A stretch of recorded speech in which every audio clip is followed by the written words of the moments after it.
ആശുപത്രിയിൽ നിന്ന് നമുക്ക് ഫ്രീ ആയിട്ട് കിട്ടുന്ന ക്രീമാണ്. നമ്മളൊരു ഏതെങ്കിലും ഒരു സർക്കാർ ഹോസ്പിറ്റലിൽ ഡോക്ടറെ പോയി കണ്ടാൽ മതി, ഈ ക്രീം കിട്ടും. ഹലോ, നമസ്കാരം, വെൽക്കം ടു ദ ചാനൽ. ഞാൻ ഉണ്ടല്ലോ ഈ വീഡിയോ ഷൂട്ട് ചെയ്യാൻ വേറൊരു സ്ഥലത്ത് പോയിട്ടായിരുന്നു. അപ്പോൾ അവിടുന്ന് ഇപ്പം മാവിൻ്റെ സീസൺ ആയതുകൊണ്ട് മാവിൻ്റെ പൊടി എൻ്റെ കാലിൽ വീണിട്ട് എൻ്റെ കാലൊക്കെ നന്നായിട്ട് ചൊറിയുന്നുണ്ട്. ഓക്കെ, കറക്റ്റ് ടൈമിനാണ് ഞാൻ വീഡിയോ ഷൂട്ട് ചെയ്യുന്നതെന്ന് തോന്നുന്നു. അപ്പോൾ ഇന്നത്തെ വീഡിയോ എന്ന് പറയുന്നത്, എൻ്റെ സ്കിൻ കുറച്ച് സെൻസിറ്റീവ് ആയിട്ടുള്ളൊരു സ്കിന്നാണ്. ഗാർഡൻ ചെയ്യുമ്പോഴൊക്കെ എൻ്റെ സ്കിന്നിന് കുറച്ചധികം പ്രശ്നങ്ങൾ വരാറുണ്ട്. അതിന് ഞാൻ കാണിക്കാറുള്ള സൊല്യൂഷൻസും അതോടൊപ്പം നിങ്ങളെങ്ങനെ കൃത്യമായിട്ട് നമ്മുടെ സ്കിന്നും നമ്മുടെ ബോഡിയൊക്കെ ശ്രദ്ധിച്ചുകൊണ്ട് ഗാർഡൻ ചെയ്യണം എന്ന് പറയാനായിട്ടുള്ള വീഡിയോ ആണിത്. അപ്പോൾ ആദ്യമായിട്ടാണ് എന്നെ കാണുന്നതെങ്കിൽ എൻ്റെ പേര് Grace. Welcome to the channel. അപ്പോൾ ആദ്യം തന്നെ നമ്മുടെ തലയിൽ നിന്ന് താഴേക്ക് ഇറങ്ങി ഓരോരോ പാർട്സിലേക്ക് നമുക്ക് പോവാം. അപ്പോൾ നമ്മുടെ മുഖം പ്രൊട്ടക്റ്റ് ചെയ്യാനായിട്ട് എല്ലാവർക്കും അറിയാം, നമ്മൾ കൊറോണയുടെ സമയത്ത് ഉപയോഗിച്ച സാധനം തന്നെയാണ് മാസ്ക്. ഡിസ്പോസിബിൾ അല്ലെങ്കിൽ N95 ഉപയോഗിക്കാം. ഡിസ്പോസിബിളാണ് ഞാൻ പ്രിഫർ ചെയ്യുന്നത്. പ്രത്യേകിച്ച് നമ്മൾ കെമിക്കൽ ഫെർട്ടിലൈസേഴ്സൊക്കെ ഉപയോഗിക്കുന്ന സമയത്ത് ഡിസ്പോസിബിൾ മാസ്ക് ഉപയോഗിക്കുന്നിട്ട് ആ മാസ്ക് കളയുക. നമ്മൾ വിചാരിക്കുന്നതിനേക്കാൾ കൂടുതൽ പൊടി പടലങ്ങളൊക്കെ നമ്മൾ മൂക്കിലേക്ക് വലിച്ചു കയറ്റും. അത് പിന്നീട് ഒരുപാട് പ്രശ്നങ്ങൾ നമ്മുടെ സ്കിന്നിന് ഉണ്ടാക്കുകയും ചെയ്യും. അതോടൊപ്പം തന്നെ എല്ലാ ഗാർഡൻകാരും ശ്രദ്ധിക്കേണ്ട ഏറ്റവും അത്യാവശ്യം വേണ്ട ഒരു സാധനമാണ് SPF. ഇത് വാസലീൻ്റെ ബോഡി SPF ക്രീമാണ്. ഇതൊക്കെ നിങ്ങൾക്ക് വാങ്ങിക്കണമെന്നുണ്ടെങ്കിൽ ഇതിൻ്റെ എല്ലാത്തിൻ്റെ ലിങ്ക് ഞാൻ താഴെ കമൻറ്റ് ബോക്സിലും ഡിസ്ക്രിപ്ഷൻ ബോക്സിലും കൊടുക്കാം. അപ്പോൾ നിങ്ങൾക്കത് ഉപയോഗിക്കാം. ഇതാണ് ഞാൻ എൻ്റെ ഫേസിന് വേണ്ടിയിട്ട് ഉപയോഗിക്കുന്നത്. ലാഷ് ഷീൽഡിൻ്റെ ഇതിൻ്റെ ഒരു അവസ്ഥ കണ്ടാൽ നിങ്ങൾക്കറിയാം. 5 മണിക്ക് ശേഷമാണ് ഗാർഡൻ ചെയ്യാൻ ഇറങ്ങുന്നതെങ്കിലും നമ്മുടെ സ്കിന്നിൽ അൾട്രാ വയലറ്റ് റേസ് നമ്മുടെ ഈ അന്തരീക്ഷത്തിൽ ഏകദേശം 6 മണി വരെ ഉണ്ടാകും. 6 മുതൽ 7 മണി വരെ ഉണ്ടാവും എന്ന് പറയാം. നമ്മൾ 7 മണിക്ക് മുമ്പ് എന്തായാലും ഇറങ്ങുമല്ലോ. അപ്പോൾ തീർച്ചയായിട്ടും ഇതിലേതെങ്കിലും ഒന്ന് ഉപയോഗിക്കാം. മുഖത്തോ കയ്യിലും കാലിലൊക്കെ ആയിട്ട് ഇതോ അല്ലെങ്കിൽ ഇതോ ഉപയോഗിക്കാം. ഇതിന് രണ്ടിൻ്റെ ലിങ്ക് ഞാൻ ഡിസ്ക്രിപ്ഷൻ ബോക്സിൽ കൊടുക്കാം. കടകളിൽ നിന്ന് മേടിക്കാനും കിട്ടും. അപ്പോൾ SPF വാങ്ങിക്കുമ്പോൾ 40 അല്ലെങ്കിൽ ശരീരത്തിനാണെങ്കിൽ 30 ഒക്കെ മേടിക്കാനും ശ്രദ്ധിക്കാം. ഇനി ഫേസും ബോഡിയുടെയും SPFൻ്റെ കാര്യം ഞാൻ പറഞ്ഞു. ഇനി മറ്റൊരു പ്രധാനപ്പെട്ട പ്രശ്നം വരുന്നത് നമ്മുടെ കൈകൾക്കാണ്. നഖത്തിനാണ് ഏറ്റവും കൂടുതൽ പിന്നീട് പ്രശ്നം വരുന്നത്. ഇപ്പോൾ ഗാർഡൻ ചെയ്യുന്ന ആൾക്കാരുടെ കയ്യിൽ പെട്ടെന്ന് തന്നെ തയമ്പ് വരും. ഇതിന് പറ്റുന്നൊരു സൊല്യൂഷൻ എന്ന് പറയുന്നത് ഇടയ്ക്കിടയ്ക്ക് കൈ സ്ക്രബ് ചെയ്യുക എന്നുള്ളതാണ്. എന്ന് പറഞ്ഞ് ഒരുപാട് സ്ക്രബ് ചെയ്താൽ കയ്യിൽ ചുളിവുകൾ വരാൻ ചാൻസ് ഉണ്ട്. അപ്പോൾ എൻ്റെ കൈ പെട്ടെന്ന് ഇങ്ങനെ അലർജിയൊക്കെ പിടിക്കുന്ന കൈയാണ്. അപ്പോൾ ഞാൻ എൻ്റെ കയ്യിൽ നമ്മൾ ഏത് ഒരു പെസ്റ്റിസൈഡോ ഓർഗാനിക് ആയിക്കോട്ടെ ഇൻഓർഗാനിക് ആയിക്കോട്ടെ കെമിക്കൽ ഫെർട്ടിലൈസർ ആയിക്കോട്ടെ എന്ത് ഉപയോഗിച്ചാലും നമ്മൾ അന്ന് കൊറോണയുടെ സമയത്ത് 30 സെക്കൻഡ് കൈ കഴുകാൻ പറഞ്ഞ പോലെ തന്നെ 30 സെക്കൻഡ് കൈ കഴുകും. അതൊരു പ്രാവശ്യമല്ല, പിന്നീട് ഒരു അരമണിക്കൂർ കഴിഞ്ഞിട്ടും കൂടി കൈ കഴുകിയതിന് ശേഷം മാത്രമേ ഭക്ഷണം പോലുള്ള കാര്യങ്ങൾ കഴിക്കാവൂ. 2 പ്രാവശ്യം അതുപോലെ കൈ കഴുകുന്ന കാര്യം ആലോചിക്കുക. പിന്നെ കൈ കഴുകുമ്പോൾ കൈ എൻ്റെ പെട്ടെന്ന് ഡ്രൈ ആവുന്നതുകൊണ്ട് ഞാൻ ഇങ്ങനെ ഒരു ക്രീം ഉപയോഗിക്കാറുണ്ട്. ഇത് ഭയങ്കര എഫക്റ്റീവാണ്. എൻ്റെ കയ്യിൽ ചുളിവ് പോലെയൊക്കെ വന്നിട്ടുണ്ടായിരുന്നു ഒരുപാട് കൈ കഴുകിയിട്ട്. അപ്പോൾ ഞാൻ ഇത് ഉപയോഗിക്കുമ്പോൾ എൻ്റെ നല്ല മോയ്സ്ചറൈസ്ഡ് ആയിട്ടിരിക്കും. ഇത് ഫേസ് ക്രീമാണ്. ഇത് ഞാൻ പക്ഷേ ഹാൻഡ് ക്രീമായിട്ടും കൂടി ഉപയോഗിക്കാറുണ്ട്. അപ്പോൾ ഇത് വാങ്ങിക്കാൻ ഓൺലൈൻ മാത്രമേ ഇത് വാങ്ങിക്കാൻ കിട്ടുള്ളൂ. ഇതിൻ്റെ ലിങ്ക് ഞാൻ ഡിസ്ക്രിപ്ഷൻ ബോക്സിൽ കൊടുക്കാം. അപ്പോൾ ഇനി നഖങ്ങളുടെ കാര്യത്തിലേക്ക് വരാം. കൈ ഞാൻ പറഞ്ഞു, കൈ 2 പ്രാവശ്യം കഴുകിയാൽ മാത്രമാണ് എന്ത് ഫെർട്ടിലൈസർ ഓർഗാനിക് ആണെന്ന് വിചാരിച്ചുകൊണ്ട് മാത്രം നമ്മുടെ സ്കിന്നിന് അത് ഭയങ്കര സൂപ്പറായിരിക്കുന്നു എന്ന് വിചാരിക്കേണ്ട. അതിനും പ്രശ്നങ്ങളുണ്ട്. ഇനി നഖത്തിൻ്റെ കാര്യം. നഖം പരമാവധി ഷോർട്ടാക്കി വെക്കാൻ നോക്കുക. പിന്നെ ഞാൻ വർഷങ്ങളായി ഉപയോഗിക്കുന്ന ഒരു സാധനമാണിത്. ഇത് വിഗയുടെ മാനിക്യൂർ സെറ്റാണ്. ഇതിൽ എല്ലാം ഉണ്ട്. ഇതിൽ നമ്മുടെ കൈയുടെ ഉള്ളിൽ ഇപ്പോൾ ഇൻ കേസ് എങ്ങാനും കുറച്ച് മണ്ണോ അങ്ങനത്തെ എന്തെങ്കിലുമൊക്കെ കയറി ഇരുന്നാൽ അത് കളയാൻ്റെ ഇങ്ങനൊരു സാധനമുണ്ട്. ഇതിങ്ങനെ വെച്ചിട്ട് ഇതിൻ്റെ ഉള്ളിലേക്ക് ഇങ്ങനെ ഇട്ട് കഴിഞ്ഞാൽ നമുക്കിതിങ്ങനെ കൈയുടെ നഖത്തിൻ്റെ ഉള്ളിൽ കയറിയിട്ടുള്ള അഴുക്കും കാര്യങ്ങളൊക്കെ കളയാനായിട്ട് ഇതുകൊണ്ട് സാധിക്കും. അപ്പോൾ ഇങ്ങനൊരു സാധനം നിങ്ങളുടെ കയ്യിലുണ്ടാവുന്നത് സാധാരണ രീതിയിൽ നല്ലതാണ്. പക്ഷേ ഇതിനേക്കാളൊക്കെ അധികം ഞാൻ റെക്കമെൻഡ് ചെയ്യുന്നത് നിങ്ങളൊരു ഗാർഡൻ ഗ്ലൗസ് വാങ്ങിക്കുക എന്നുള്ളതാണ്. ഞാനിപ്പോൾ ഇതൊരു ഡേറ്റ് കഴിയാറായ ഒരു ഡിസ്പോസിബിളിൻ്റെ ഗ്ലൗസിൻ്റെ സെറ്റ് എൻ്റെ കയ്യിലുണ്ട്. അപ്പോൾ അതാണ് ഞാൻ ഉപയോഗിച്ചുകൊണ്ടിരിക്കുന്നത്. ഇത് ആക്ച്വലി ഞാൻ എൻ്റെ ഫ്രണ്ടിൻ്റെ നിന്ന് മേടിച്ചതാണ്. അവൻ്റെ കയ്യിൽ ഇത് ഓൾമോസ്റ്റ് എക്സ്പയറി കഴിയാറായിട്ട് ഇരിക്കുകയായിരുന്നു. അപ്പോൾ അവനത് എന്തായാലും ഉപയോഗിക്കുന്നില്ല എന്ന് പറഞ്ഞപ്പോൾ എനിക്ക് തന്ന. ഞാൻ ഗാർഡനിലും പിന്നെ തുണി അലക്കുമ്പോഴും ഇത് തന്നെ ഉപയോഗിക്കുന്നത്. കാരണം എനിക്ക് സോപ്പ് പൊടി അലർജിയാണ്. സോപ്പ് പൊടിക്ക് അലർജിക്ക് നിങ്ങൾക്ക് എന്തെങ്കിലും മരുന്ന് സജസ്റ്റ് ചെയ്യാനുണ്ടെങ്കിൽ ഒന്ന് പറഞ്ഞു തരണം കേട്ടോ. അപ്പോൾ ഇത് ഗ്ലൗസ് ഉപയോഗിക്കാം. ഇതിനേക്കാളും നല്ലത് ആമസോണിലും ഫ്ലിപ്കാർട്ടിലൊക്കെ പോയി കഴിഞ്ഞ് കഴിഞ്ഞാൽ ഹാൻഡ് ഗാർഡനിങ് ഗ്ലൗസ് എന്ന് പറഞ്ഞിട്ട് കിട്ടും. ഞാനൊരു ഫോട്ടോ ഇവിടെ ഇട്ടേക്കാം. ആ ഗ്ലൗസാണ് ഏറ്റവും നല്ലത്. നമ്മൾ അതാവുമ്പോൾ നമുക്ക് കഴുകി ഉപയോഗിക്കാം. കുറച്ചും കൂടി കട്ടി ഉണ്ടാവും. ഈ ഗ്ലൗസ് ചിലപ്പോൾ ഇച്ചിരി കീറാൻ ചാൻസ് ഉള്ളതുകൊണ്ട്, പിന്നെ ഈ വേസ്റ്റ് അധികം നമ്മൾ ഓരോ പ്രാവശ്യവും യൂസ് ചെയ്യുമ്പോൾ വേസ്റ്റ് വീണ്ടും കൂടിക്കൊണ്ടിരിക്കുകയാണല്ലോ. അപ്പോൾ അതിനേക്കാൾ ഏറ്റവും നല്ലത് അങ്ങനെ ഒരു ഗ്ലൗസ് ഇൻവെസ്റ്റ് ചെയ്യുക എന്നുള്ളതാണ്. എനിക്ക് ഏറ്റവും ഇഷ്ടപ്പെട്ട ഗ്ലൗസിൻ്റെ ലിങ്കും ഞാൻ ഡിസ്ക്രിപ്ഷൻ ബോക്സിലും കമൻറ്റ് ബോക്സിലും തരാം. പിന്നെ ഞാൻ ഉപയോഗിക്കാറുള്ള മറ്റൊരു സാധനം, എസ്പെഷ്യലി മാവിൻ്റെ പൊടിയൊക്കെ വരുന്ന സമയത്തുള്ളത് എന്ന് പറയുന്നത് ഇതാണ്. ഇത് നമ്മുടെ കൈ പ്രൊട്ടക്റ്റ് ചെയ്യാൻ വേണ്ടിയിട്ട് ഈ റൈഡേഴ്സൊക്കെ ഉപയോഗിക്കുന്ന ഒരു ഗ്ലൗസാണ്. ഇങ്ങനെ ഇടുന്ന. ഞാൻ എന്നിട്ട് ഇത് ഉപയോഗിക്കാറുണ്ട്. ഇതെനിക്ക് സത്യം പറഞ്ഞു കഴിഞ്ഞാൽ മാവിൻ്റെ പൊടിയിൽ നിന്ന് നല്ലൊരു സംരക്ഷണം തരാറുണ്ട്. എൻ്റെ കൈയും കാലിലും പെട്ടെന്ന് തന്നെ ഈ മാവിൻ്റെ പൊടിയൊക്കെ വീണ് കഴിഞ്ഞാൽ പ്രശ്നമാവും.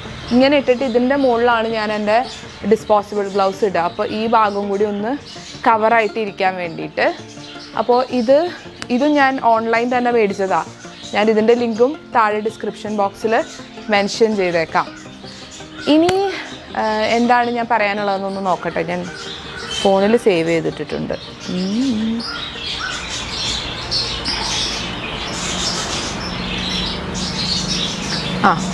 ഇനി എനിക്ക് പറയാനുള്ളത് നമ്മുടെ ഒരു ഹൈജീനിൻ്റെ പാർട്ടിൽ നിന്നുകൊണ്ടാണ്. നമ്മൾ ഉപയോഗിക്കുമ്പോൾ നമുക്ക് പറ്റിയാൽ ടൂൾസ് മേടിക്കാൻ നോക്കുക. ആമസോണിലെല്ലാം കിറ്റായിട്ട് നമുക്ക് ടൂൾസ് വാങ്ങിക്കാൻ കിട്ടും. അപ്പോൾ അതിനകത്ത് മണ്ണ് ഇളക്കേണ്ടത്, മണ്ണ് കോരിയിടാൻ പറ്റുന്നത്, സ്കൂപ്പർ, സ്ക്രൈപ്പർ മുതലായിട്ടുള്ള എല്ലാ ടൂൾസിനും സെറ്റായിട്ട് മേടിക്കാൻ കിട്ടും. അപ്പോൾ അങ്ങനത്തെ ഒരെണ്ണം മേടിക്കാൻ അല്ലെങ്കിൽ ഇൻവെസ്റ്റ് ചെയ്യാൻ പറ്റുമെങ്കിൽ നല്ലതാണ്.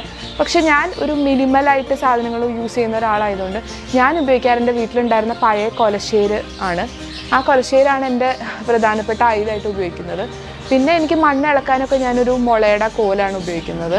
പിന്നെ കത്രിക, ഇതിനു വേണ്ടി ഡെഡിക്കേറ്റഡ് ആയിട്ടൊരു കത്രിക മാറ്റി വയ്ക്കുക. അടുക്കളയിൽ ഉപയോഗിക്കുന്നതോ അങ്ങനെയുള്ള കത്രികകൾ ഉപയോഗിക്കാതിരിക്കുക. അല്ലെങ്കിൽ ഒരു പഴയ കത്രിക എടുത്ത് പതുക്കെ ഒന്ന് രാഗി എടുത്താലും നമ്മുടെ ഗാർഡനിങ്ങിന് ആവശ്യമായിട്ടുള്ളൊരു കത്രികയായി. അപ്പോൾ ഇത് മാറ്റി വയ്ക്കുക. ഇത് മറ്റ് ടൂൾസായിട്ട് മിക്സ് ചെയ്യാതിരിക്കുക.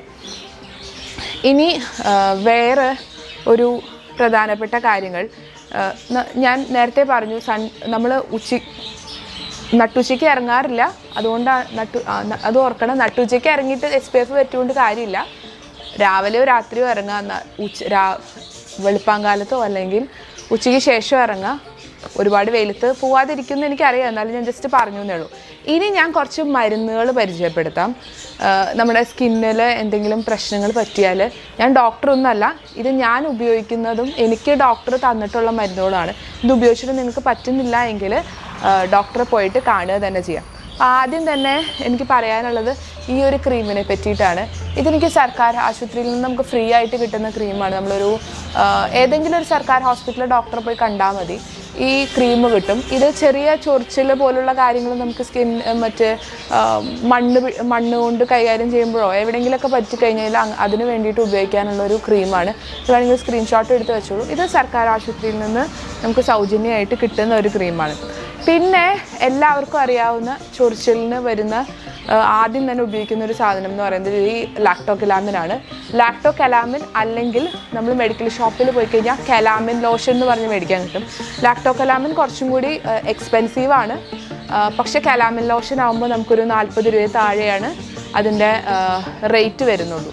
അപ്പോൾ വേണമെങ്കിൽ കലാമിൻ ലോഷൻ മേടിച്ചാലും മതി. എനിക്ക് തോന്നുന്നു ഇത്രയും ചെറിയൊരു കുപ്പിക്ക് തന്നെ ഏകദേശം 70 രൂപയോളം വരുന്നുണ്ട്. അപ്പോൾ ചെറിയ കുപ്പി മേടിച്ചാലും മതി. ഇനി ഇതിൽ രണ്ടിലും നിൽക്കാത്ത ചില ചൊറിച്ചിലിൻ്റെ പ്രശ്നങ്ങൾ വരുമ്പോൾ ആൾക്കാർ സിട്രസിൻ കഴിക്കാറുണ്ട്. അതോടൊപ്പം സ്കിന്ന് ശരിയാവാൻ എനിക്ക് എൻ്റെ ഡോക്ടർ തന്നിട്ടുള്ളതും വളരെ എഫക്റ്റീവായിട്ട് എനിക്ക് തോന്നിയിട്ടുള്ള ഒരു ക്രീമാണിത്. ഇത് ശരിക്കും പറഞ്ഞു കഴിഞ്ഞാൽ അതുപോലെ ബാക്ടീരിയ ഗ്രോത്ത് നിർത്താനും സോറിയാസിസ് ഒക്കെ വരുന്ന പേഷ്യൻസിന് കൊടുക്കുന്ന ഒരു മരുന്നാണ്.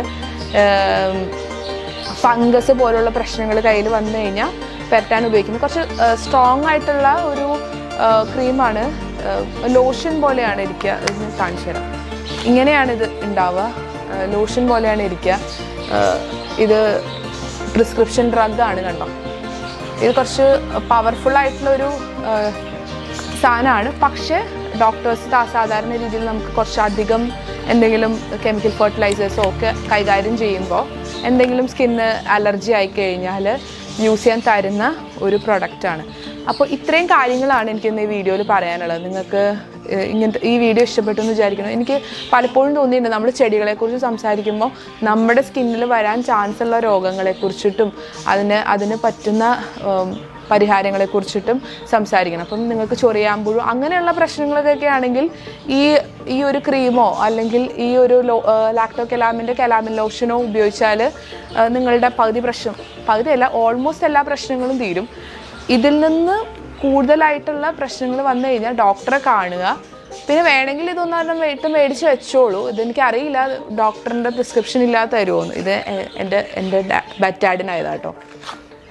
തരുമെന്ന് എനിക്കറിയില്ല. പക്ഷെ എന്നാലും ഇത് മേടിക്കാൻ കിട്ടിക്കഴിഞ്ഞാൽ അതും മേടിച്ച് വെക്കുന്നത് നല്ലൊരു ഓപ്ഷനാണ്. പലപ്പോഴും നമ്മൾ ഗാർഡൻ ചെയ്യുമ്പോൾ കൈയുടെ കാര്യവും മുഖത്തിൻ്റെ കാര്യവും മൂക്കിൻ്റെ കാര്യമൊക്കെ ചിലപ്പോൾ ശ്രദ്ധിക്കും. എപ്പോഴും നമ്മൾ അത്ര ശ്രദ്ധ കൊടുക്കാത്ത അവയവം എന്ന് പറയുന്നത് നമ്മുടെ കാലാണ്. അപ്പോൾ കാലിനൊരു പ്രത്യേക ശ്രദ്ധ തന്നെ കൊടുക്കുക. വള്ളിച്ചെരുപ്പുകളല്ലാതെ പറ്റിയാൽ ഇങ്ങനെ കൂടിയിരിക്കുന്ന പ്ലാസ്റ്റിക്കിൻ്റെ ചെരുപ്പുകൾ എന്തെങ്കിലും ഉപയോഗിക്കാനായിട്ട് ശ്രദ്ധിച്ചാൽ അത് കാലിൻ്റെ ഇടയിലേക്കൊക്കെ ഒരുപാട് മണ്ണ് കയറുന്നതിൽ നിന്ന് നമ്മളെ സഹായിക്കും. പിന്നെ അതോടൊപ്പം തന്നെ ചെയ്യാവുന്ന മറ്റൊരു കാര്യം എന്ന് പറയുന്നത്, നമ്മൾ പുറത്തൊക്കെ പോയിട്ട് അല്ലെങ്കിൽ ഗാർഡനിലൊക്കെ ഒന്ന് കറങ്ങിയിട്ട് തിരിച്ച് വന്നു കഴിയുമ്പോൾ, ചെടികളൊക്കെ ഒന്ന് നോക്കിയിട്ട് തിരിച്ച് വന്നു കഴിയുമ്പോൾ പറ്റിയാൽ കാലൊന്ന് സോപ്പിട്ട് കഴുകുക. കൈ കഴുകുന്നതിനോടൊപ്പം തന്നെ കാലും ഒന്ന് സോപ്പിട്ട് കഴുകുന്നത് നല്ലതായിരിക്കും. പിന്നെ സാധാരണ രീതിയിൽ ആൾക്കാർ ചിലർ ചെയ്യാറുള്ളതും വന്നിട്ട് നേരെ വന്ന് കുളിക്കുക എന്നുള്ളതാണ്. അതായാലും നല്ലതാണ്. ഡെറ്റോളൊന്നും ഉപയോഗിച്ചില്ലെങ്കിലും നന്നായി സോപ്പിട്ട് എല്ലാ ഭാഗത്തും സോപ്പിട്ട് കുളിച്ചാലും മതി. അപ്പോൾ അത്രയേ ഉള്ളൂ വീഡിയോ. നിങ്ങളുടെ ചെടികളെ സംരക്ഷിക്കുമ്പോൾ നമ്മളുടെ കൈയും നമ്മളുടെ ആരോഗ്യവും പണയം വെച്ചിട്ടായിരിക്കരുത് ഇതൊന്നും ചെയ്യുന്നത്. ഇതൊക്കെ ഒന്ന് ശ്രദ്ധിക്കുക.